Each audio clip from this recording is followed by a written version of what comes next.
हरे कृष्ण प्रभु। सभी भक्तों को हरे कृष्ण। दंडवत प्रणाम। स्कंद अध्याय श्लोक संख्या 26। वर्षि मर्त्यानां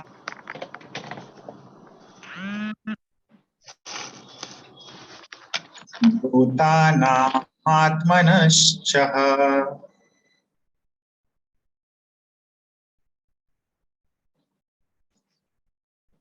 क्षेम्यं वदन्ति शरणं भवेस्मिन् यद्गृहाश्रमः।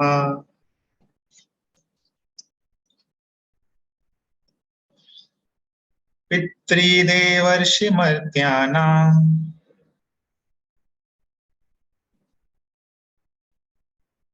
भूतानामात्मनश्च क्षेम्यं वदन्ति शरणं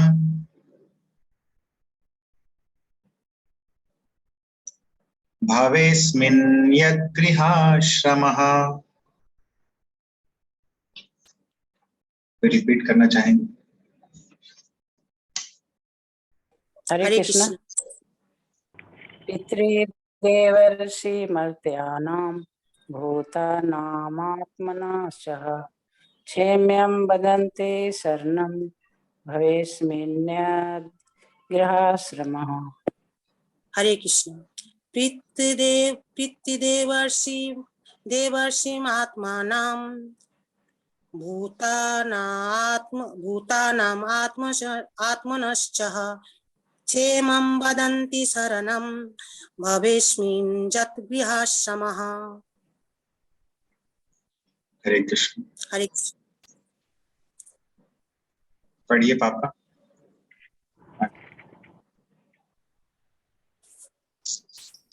हरे कृष्ण। उस स्त्री ने आगे कहा, अधिकारियों के अनुसार गृहस्थ जीवन न केवल अपने को वरन समस्त पितरों, देवताओं, ऋषियों, साधु पुरुषों तथा अन्य सबों को अच्छा लगने वाला है। इस प्रकार गृहस्थ जीवन अत्यंत उपयोगी है। तात्पर्य, वैदिक पद्धति के अनुसार जो भी इस संसार में पैदा हुआ है उसके ऊपर अनेक ऋण होते हैं। वह देवताओं का, जैसे सूर्य, चंद्र, इंद्र, वरुण इत्यादि का ऋणी है, क्योंकि जीवन की आवश्यकताओं को ये ही पूरा करते हैं। देवताओं की कृपा से ही हमें धूप, प्रकाश, जल तथा अन्य आवश्यक प्राकृतिक सुविधाएं प्राप्त होती हैं। हम अपने पूर्वजों के भी ऋणी हैं, क्योंकि उन्होंने ही हमें शरीर, संपत्ति, बुद्धि, समाज, मित्रता तथा प्यार प्रदान किया है। इसी प्रकार हम राजनीति तथा समाज विज्ञान के लिए सामान्य जनता के ऋणी हैं। हम घोड़े, गाय, गधे, कुत्ते तथा बिल्ली जैसी निम्न पशुओं के भी ऋणी हैं। इस प्रकार जन्म लेते ही मनुष्य पर अनेक ऋण चढ़ते जाते हैं, जिनसे उसे उऋण होना होता है। यदि वह उनसे उऋण नहीं होता तो जन्म मरण के चक्कर में पुनः फंसना पड़ता है। गृह मेधी भौतिक वस्तुओं में अत्यधिक लगा रहने के कारण जान ही नहीं पाता कि यदि वह मुकुंद के चरण कमलों की शरण ग्रहण कर ले तो वह सारे ऋणों से तुरंत उऋण हो जाता है। दुर्भाग्यवश गृह मेधी को कृष्ण भक्ति में कोई रुचि नहीं होती। प्रहलाद महाराज कहते हैं, मतिर्न कृष्णे परतः स्वतो वा मिथ्यो भी पद्येत गृह व्रता नाम। गृह मेधी ही है जो विषयी जीवन को सब कुछ मानता है। उसे कृष्ण भक्ति अटपटी लगती है। वह या तो अपने आप से या अन्यों से शिक्षा ग्रहण करके या फिर उनसे बातें करके विषय वासनाओं में इतना अनुरक्त रहता है कि कृष्ण भक्ति कर ही नहीं सकता। हरे कृष्ण। हरे कृष्ण। तो ये जो स्त्री है वो बोल रही है कि पितृ देवर्षि मर्त्यानाम भूतानाम आत्मनश्च क्षेम्यं वदन्ति शरणं भवेस्मिन् यत् गृहाश्रमः। भवे अस्मिन्, इस भौतिक जगत में, अस्मिन् भवे, इस भौतिक जगत में, गृह आश्रमः, गृहाश्रम जो है, जो गृहस्थ जीवन है,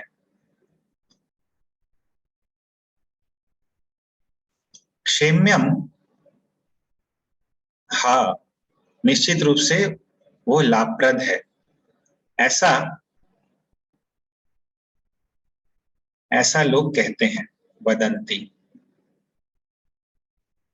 क्यों?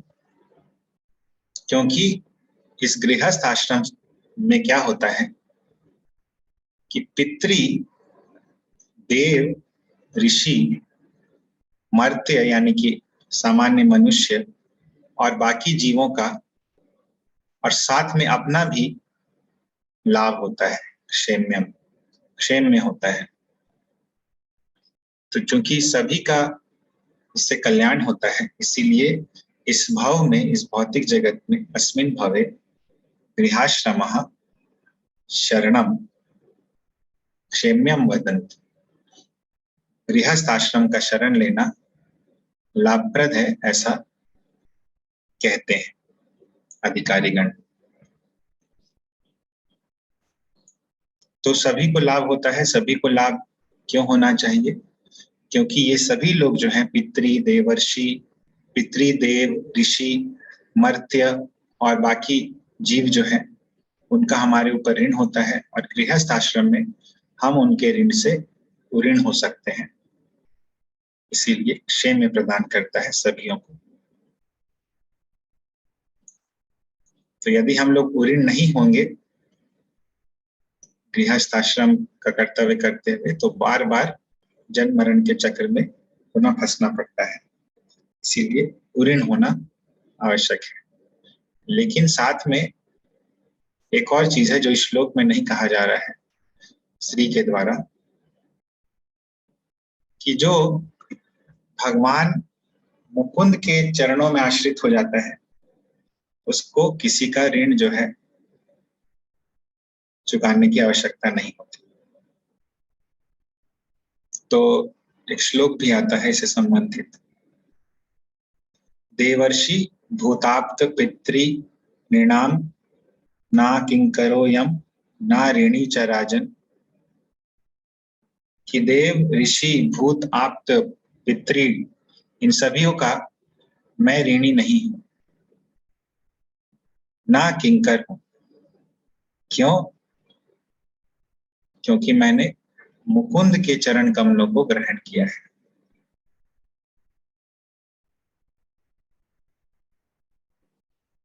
तो मुकुंद जो है, उनके चरण को ग्रहण करने पर व्यक्ति किसी का भी ऋणी नहीं रहता है।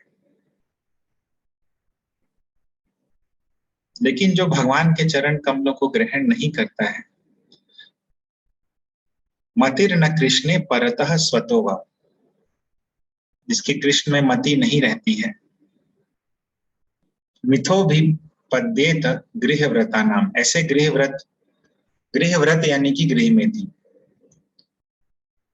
ऐसे जो गृहमेधी होते हैं वो बाकी चीजों में अनुरक्त रहते हैं और इसीलिए कृष्ण की भक्ति में उनकी मति नहीं लगती। श्लोक संख्या 41। अभी लिखते हैं, का नाम वीर विख्यातम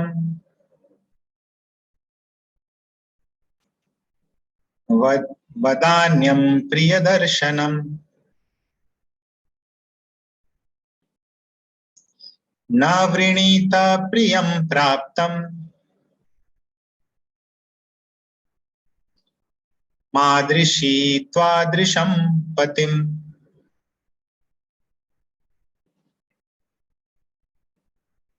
का नाम वीर विख्यातम कानाम वीरं प्रिय विख्यातं वदा तन्नं प्रिय दर्शनम। नावृणीत प्रियं प्राप्तम्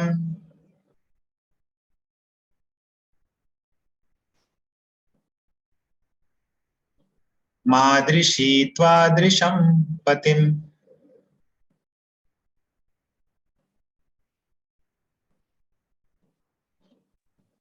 कोई रिपीट करना चाहते हैं तो कर सकते हैं।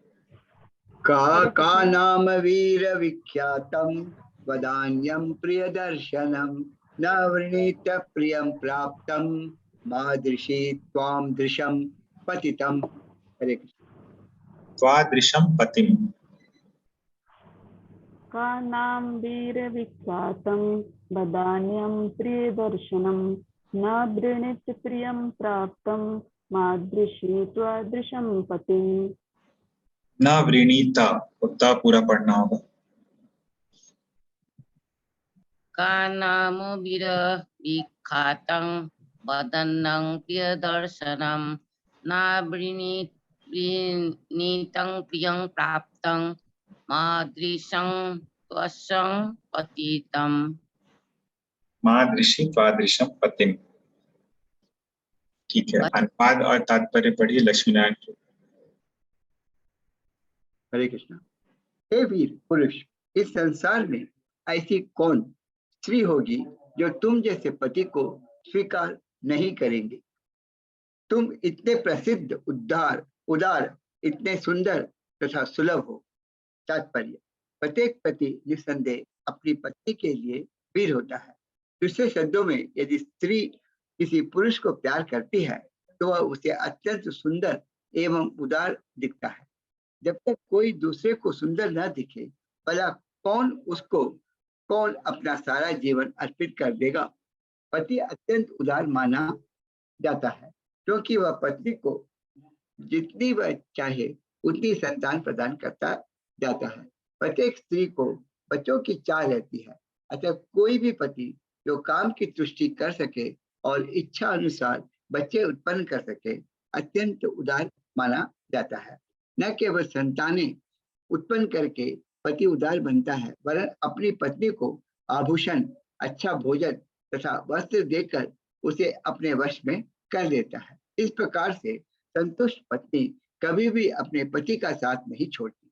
मनु संहिता में की स्तुति है कि पत्नी को संतुष्ट रखने के लिए पति को चाहिए कि उसे कुछ गहने दे, क्योंकि स्त्रियों को सामान्यतः घर, गहनों, वस्त्रों तथा बच्चों इत्यादि की चाह होती है। इस प्रकार स्त्री सारे भौतिक सुखों की केंद्र बिंदु है। इस प्रसंग में विख्यातम शब्द महत्वपूर्ण है। मनुष्य सदैव सुंदर स्त्री के साथ छेड़छाड़ करता है, जिसे कभी भी बलात्कार कहते हैं। यद्यपि बलात्कार वैध नहीं है, किंतु यह तथ्य है कि स्त्रियां ऐसे मनुष्य को चाहती है जो बलात्कार में पटु होता है। हरे कृष्ण। हरे कृष्ण। का नाम वीर विख्यातम वदान्यम प्रिय दर्शनम। तो बोलती हैं ये कि हे वीर, का नाम विख्यातम वदान्यम प्रिय दर्शनम न वृणीत प्रियम प्राप्तम मादृशी त्वादृशम पतिम। कि ऐसा कौन सी स्त्री होगी जो तुम्हारे जैसे वीर, विख्यात, उदार, सुंदर पति को प्राप्त नहीं करना चाहे। तो ये सब क्वालिटीज जो हैं जो है वो बताते हैं प्रभुपाद की स्त्रियों को प्रिय होती हैं, और इसीलिए स्त्री यहाँ पे इस प्रकार कह रही है।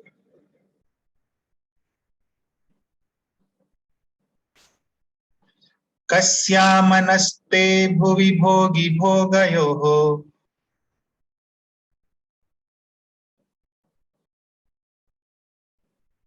स्त्रिया न सज्जेत भुजयोर्महाभुज।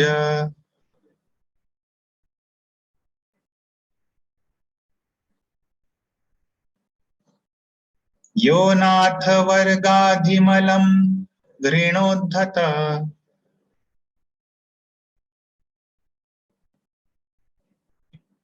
स्मितावलोकेन चरत्यपोहितुम्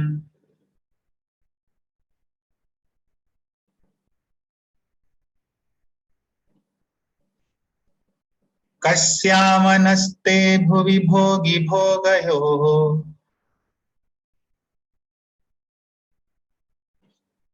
स्त्रिया न सज्जेत् भुजयोर्महाभुज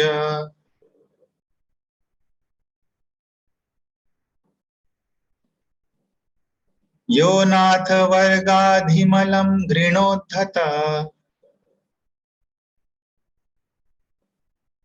स्मितावलोकेन चरत्यपोहितुम्। कोई रिपीट करना चाहे जो नहीं किया अभी तक?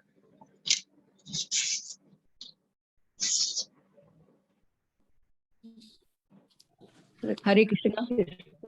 कस्यामनते भुवि भोगी योग योगो श्रिया न सज्जेत् भूतिजयोग महाभुजः यो नाथ वर्गधिमलं घृणोत्तः स्मितावलोकेन चरत्यपोहितुम्। हरे कृष्ण। हरे कृष्ण माता जी। कस्यामनस्ते भुवि भोगी भोगयो स्त्रिया न सज्जेत् भुजयोर्महाभुजो न यो नत्तविभर्गादिमलं घृणोदत्तः तत्त्वावलोकेन चरति अमोहितुम्। हरे कृष्ण। हरे कृष्ण। तो कस्यामनस्ते भुवि भोगी भोगयोः स्त्रिया न सज्जेदभुज्योर्महाभुज यो नाथ वर्गाधिमलं घृणोदधत् स्मितावलोकेन चरत्यपोहितुम्। हरे कृष्ण। हरे कृष्ण। स्मितावलोकेन ना पूरा बोलना है। ट्रांसलेशन पर पढ़िए। वंदना माता जी।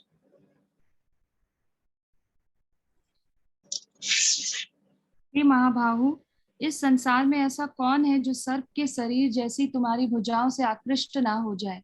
वास्तव में तुम अपनी मोहक मुस्कान तथा अपनी छेड़छाड़ युक्त दया से हम जैसे पति विहीन स्त्रियों के संताप को दूर करते हो। हम सोचती हैं कि तुम केवल हमारे हित के लिए ही पृथ्वी पर विचरण कर रहे हो।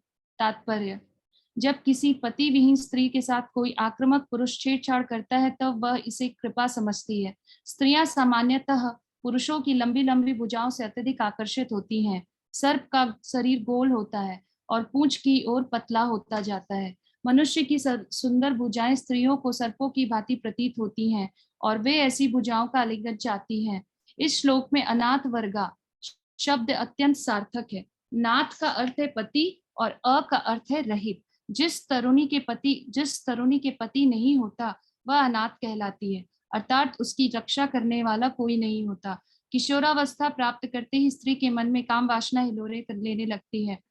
अतः पिता का धर्म है कि वया संधि आते ही अपनी पुत्री का विवाह कर दे, अन्यथा पति न होने से वह अत्यधिक संतप्त रहेगी। इस आयु में जो भी व्यक्ति उसकी कामवासना को तृप्त कर दे वही उसके लिए संतोष देने वाला बन जाता है। यह मनोवैज्ञानिक तथ्य है कि वया संधि में जो भी व्यक्ति स्त्री की काम वासना को तृप्त कर दे उसे वह आजीवन प्यार करेगी, चाहे वह जो भी हो। इस प्रकार से इस संसार में तथाकथित प्रेम काम तुष्टि के अतिरिक्त और कुछ नहीं है।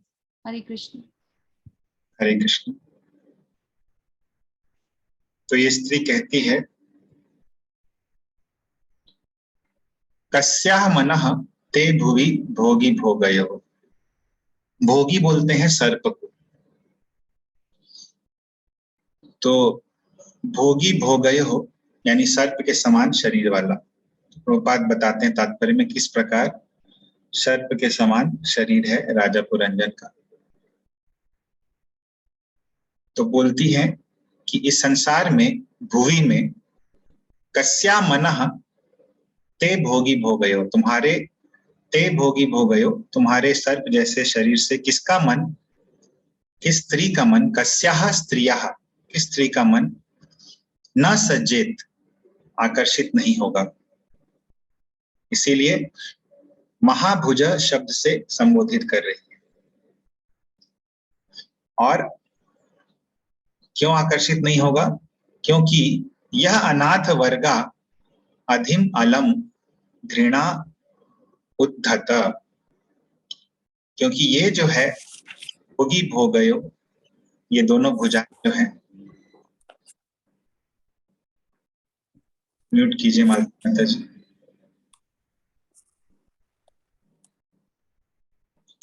यह अनाथ वर्गा, ये हमारे जैसे अनाथ स्त्रियों का अधिम, अधिक, अधि यानी कि संताप, हमारे मन का संताप को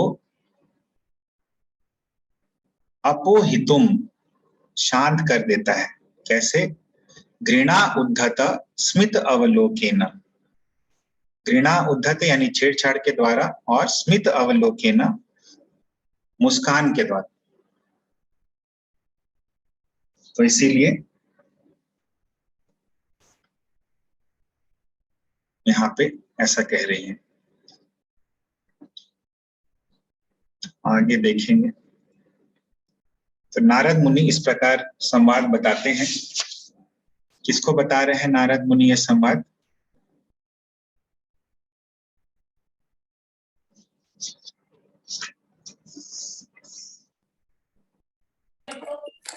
प्राचीन बृहस्पति को, प्राचीन परिषद को। तो नारद मुनि ये सुनाए अभी राजा प्राचीन परिषद को। तो अभी तक जो भी स्टोरी था वो नारद मुनि सुना रहे थे राजा को, राजा पुरंजन और उस स्त्री की कहानी। नारद उवाच इति तौ दंपती तत्र समुद्य समयं मिथः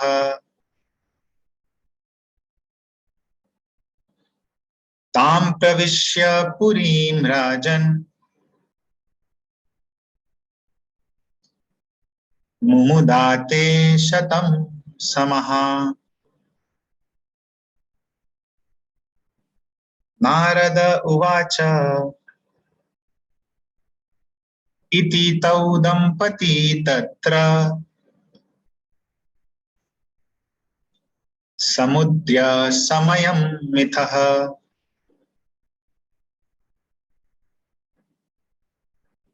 तां प्रविश्य पुरीं राजन्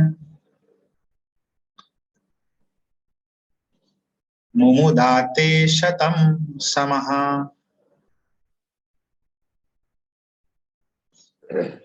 रिपीट करना चाहेंगे? नारद उवाच इति तौ दंपती तत्र समुद्यात् सम्यं मिथ्या तां परिविश्य पुरीं राजन् मुमुदाते शतं समा। हरे हरे नारद कृष्ण। उवाच इति नारद उवाच इति तौ दंपती तत्र समुद्य समयं मिथः तां प्रविश्य पुरीं राजन् मुमुदाते शतं समा। हरे कृष्ण। नारद दंपती तत्र समुद्य शयन समयं मिथ तां प्रविश्य पुरीं राजन् मुमुदाते शतं समः। हरे कृष्ण। ट्रांसलेशन और परपट पढ़िए महानंद प्रभु। हरे कृष्ण। हरे कृष्णा। नारद मुनि ने आगे कहा, हे राजन, वे दोनों स्त्री तथा पुरुष एक दूसरे का पारस्परिक सौहार्द द्वारा समर्थन करते हुए उस नगरी में प्रविष्ट हुए और उन्हें 100 वर्षों का तक जीवन का सुख भोगा। तात्पर्य, इस प्रसंग में 100 वर्ष महत्वपूर्ण है क्योंकि प्रत्येक मनुष्य को 100 वर्ष तक जीवित रहने की छूट है। सूर्य से दूरी के अनुसार विभिन्न लोकों में जीवन की अवधि भिन्न भिन्न है।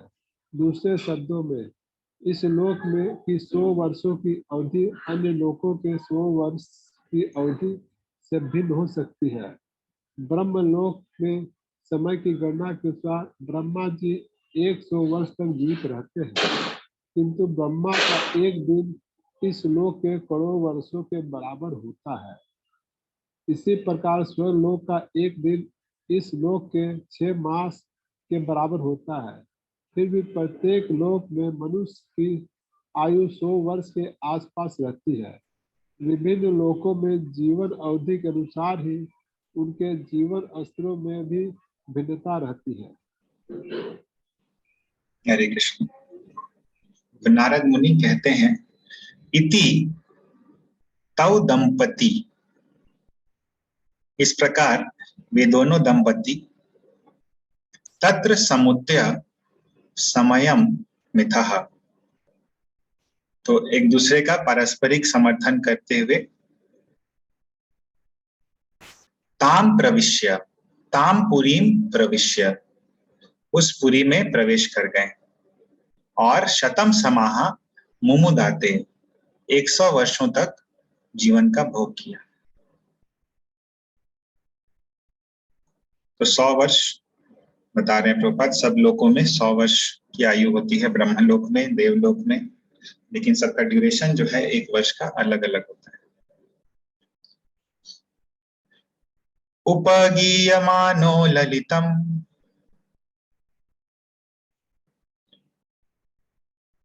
तत्र तत्र च गायकः,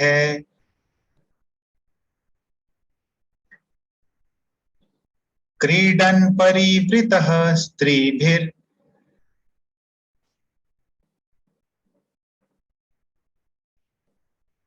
हृदिनीमाविशच्छुचौ।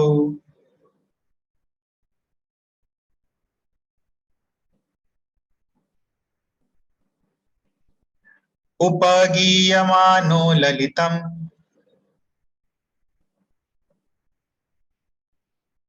तत्र तत्र च गायकैः,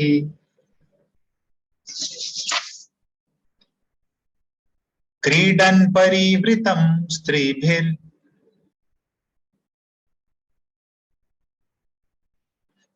हृदिनीमाविशच्छुचौ। जो नहीं अभी तक बोले हैं रिपीट कीजिए श्लोक, जो नहीं कर किए हैं अभी तक। हरे कृष्णा।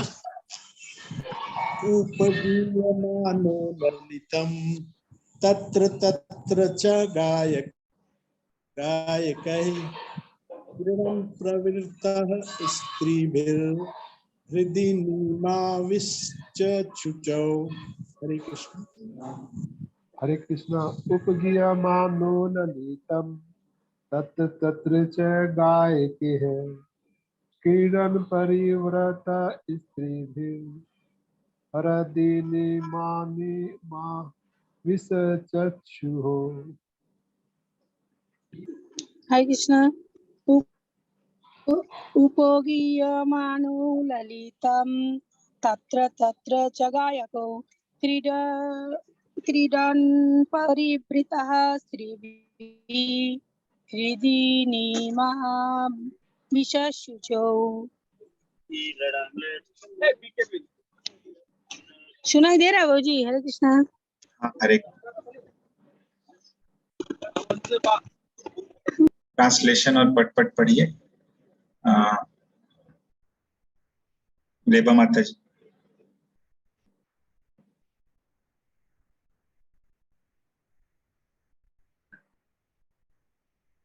हरे कृष्ण प्रभु जी।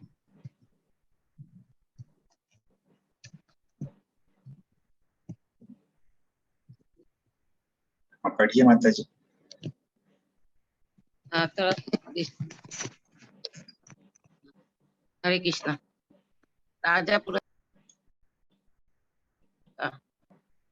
राजा पुरंजन की महिमा तथा महिमायाम कार्य का गान अनेक चरण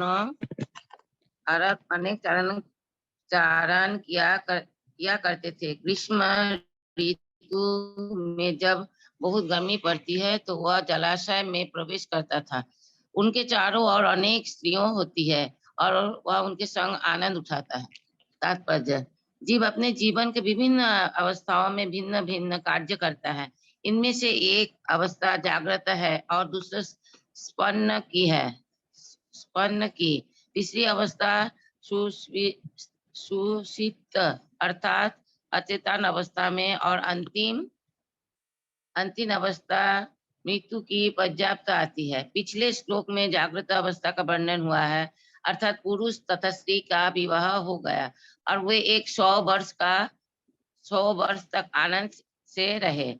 इस श्लोक में स्थापनावस्था का वर्णन है, क्योंकि पुरंजन जो भी कार्य दिन में करता है उसे रात्रि में स्पन्न में दिया है। पुरंजन अपनी पत्नी के साथ इंद्रिय सुख के लिए रहता था और रात्रि में यही इंद्रिय सुख विभिन्न रूपों में दिखता था। जब मनुष्य अत्यधिक थक जाता है और उसे अच्छी नींद आती है, और जब कोई धनी पुरुष थकता है और तो वह अपने स्त्री मित्र सहित विहार स्थल में जाता है और उनके साथ जलक्रिया करता है। इस संसार में जीव की ऐसी ही प्रवृत्ति होती है। जीव कभी भी स्त्री के तुष्ट नहीं हो सकता है जब तक उसे ब्रह्मचर्य की शिक्षा न प्राप्त हो।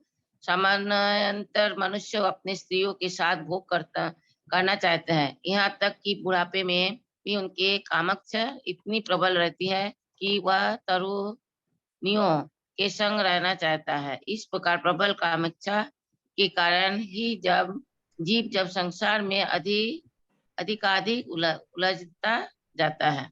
हरे कृष्ण प्रभु जी। हरे कृष्ण माता जी। तो उपगीयमानः ललितम तत्र तत्र च गायके। तो गायक है, गायकों के द्वारा, चारणों के द्वारा, तत्र तत्र, जहां जहां राजा